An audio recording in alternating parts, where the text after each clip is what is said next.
but for some reason they perpetuate this myth that comets are dirty snowballs. The one last point is that we are now aware of a very large object that is coming into the solar system, and there seems to be a historical recurrence of this object. Some people call it Nibiru, Planet X. My personal study deals with what I call extra solar system objects.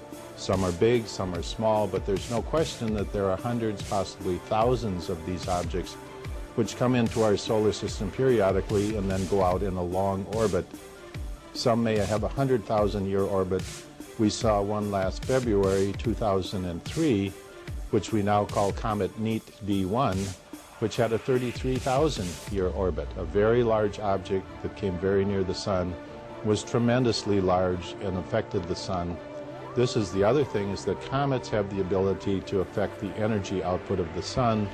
When that happens, we then get severe weather on Earth.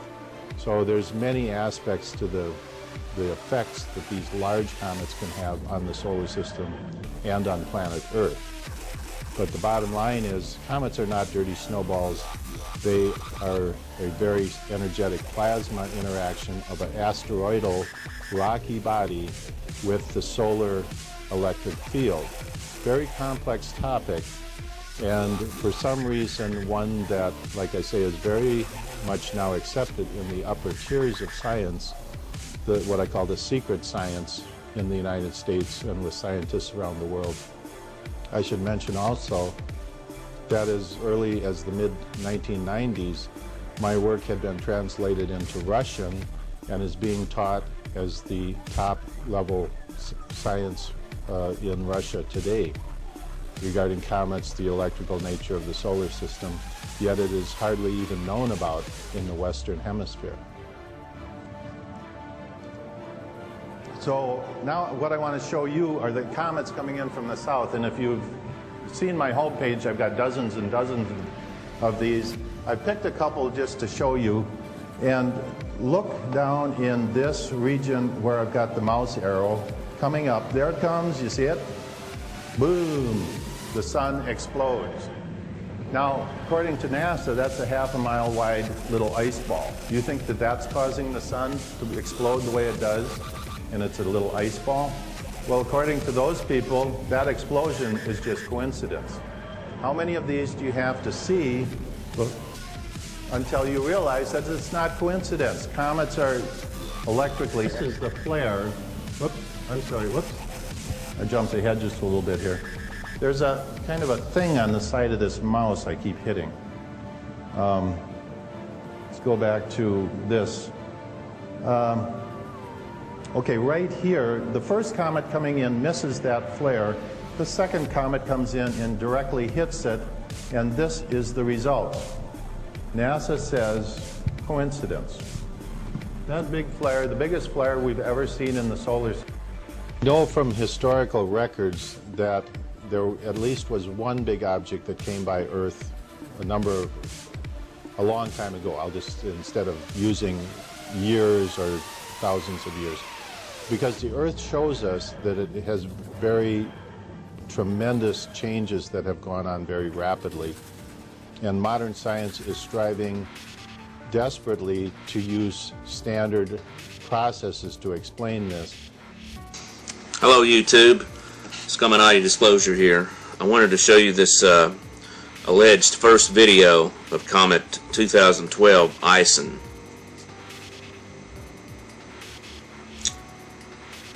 So I'm getting this off spaceweather.com. That's supposed to be it right there, almost below the center. And as you can see, it looks like it has two companions with it. Now this is the first video right here that's been on the internet that has been taken of this comet. Now Professor James McCanney posted this over on his website, and I want to read it here. Hope he doesn't mind. January 20th, 2013 posting. This just in. It's too early to confirm, but some initial data suggests that Comet C 2012 S1 Ison has at least one companion and possibly up to 7. When something like this happens, one has to be very cautious, but after examining the data that I've seen, I would say that it appears to be real. But what would you say for him that he can't say then? I think the comet is the big threat, and they don't want anything said about that. They want to keep a lid on it because of the chaos it will develop, because people will realize that they're wasting their time in their endeavors, and that they should be preparing. My belief is you should be preparing spiritually now. We're at the end of a long course here. Earth is completely off track, and as I've told you in my emails, the cosmos is organic, and an immune response is coming. Hey folks, welcome to Code Searcher.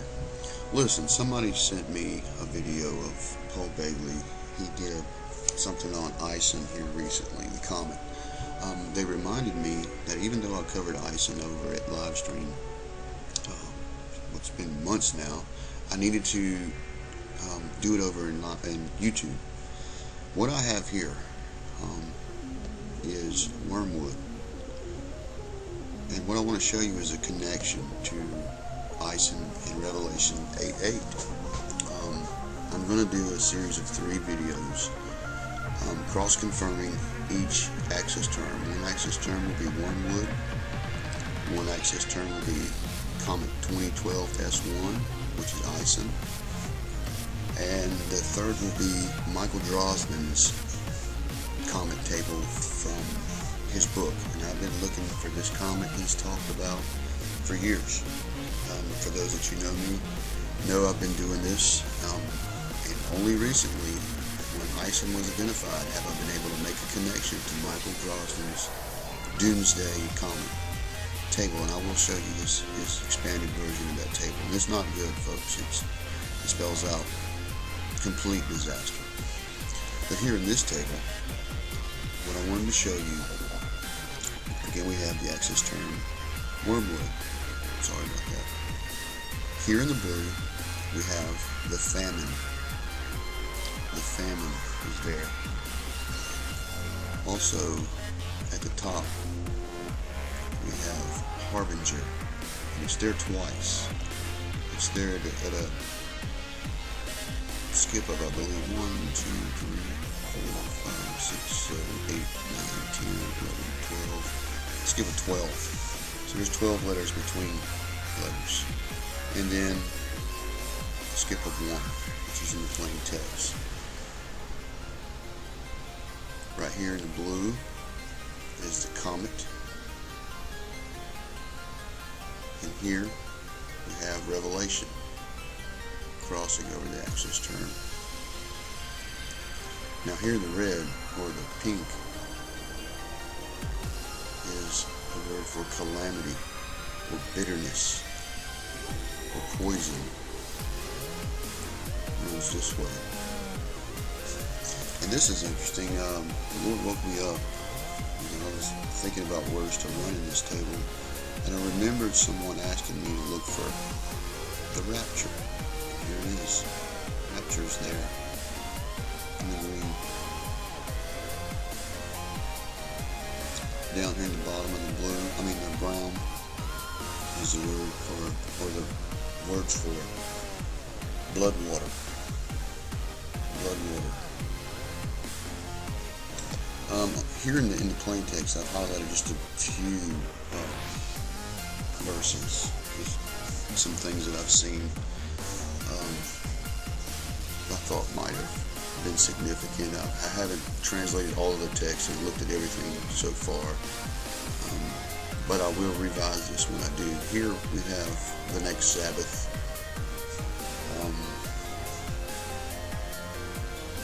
Right here it talks about, well, let's start with this verse. Right here it talks about the sins of the people, and here we go.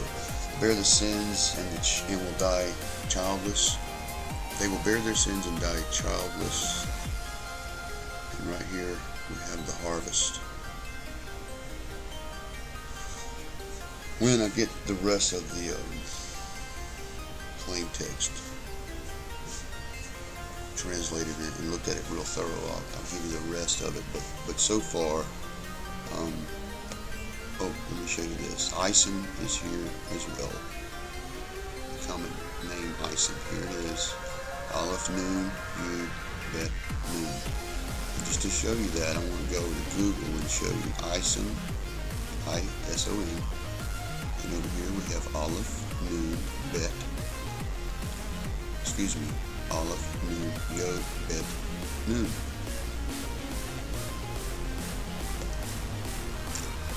Aleph, Nun, Yod, Bet, Nun. Ison. Also, which is really interesting, I have this on a row skip of 2. You see how there's 2 rows in between? Which, so at this width, it's 1/222. But if you take it down to the original width, folks, times this by 3, you get 3,666.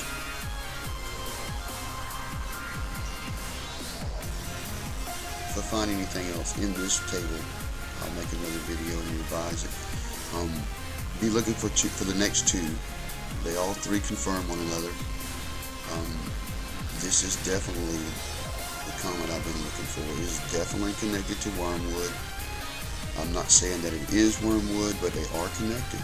You know, this comet is apparently pulling a lot of garbage and trash behind it. So, you know, what happens when it gets here?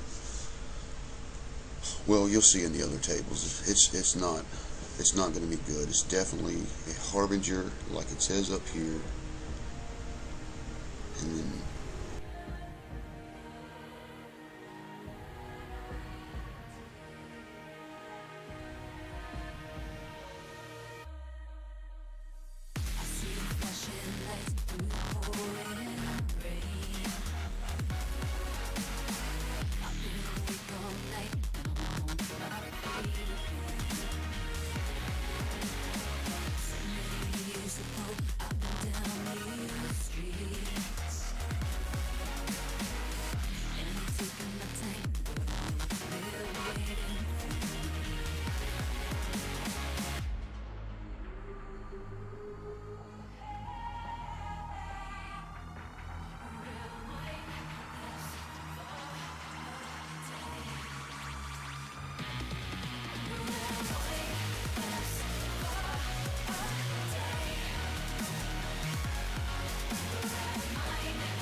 Now, that meteor was only about 55 feet long. Experts say the chances of a major catastrophe from a meteor are slim, but of course they're very real now. They say there's roughly 10,000 small meteors floating around within range of Earth, all of those capable of destroying a major U.S. city. John and Diana? Whoa, scary stuff. All right, Devin Dwyer in Washington for us this morning.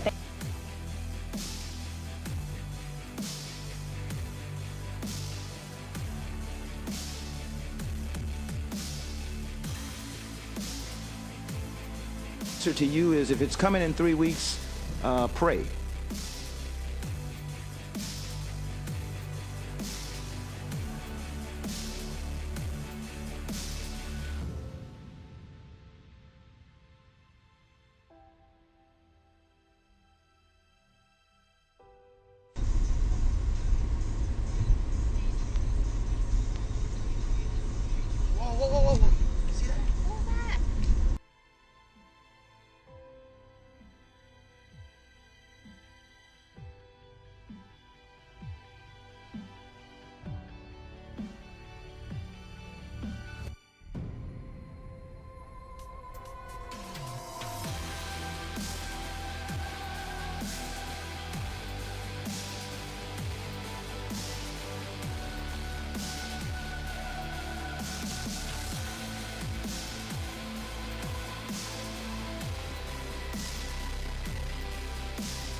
Я сейчас подойду, подожди.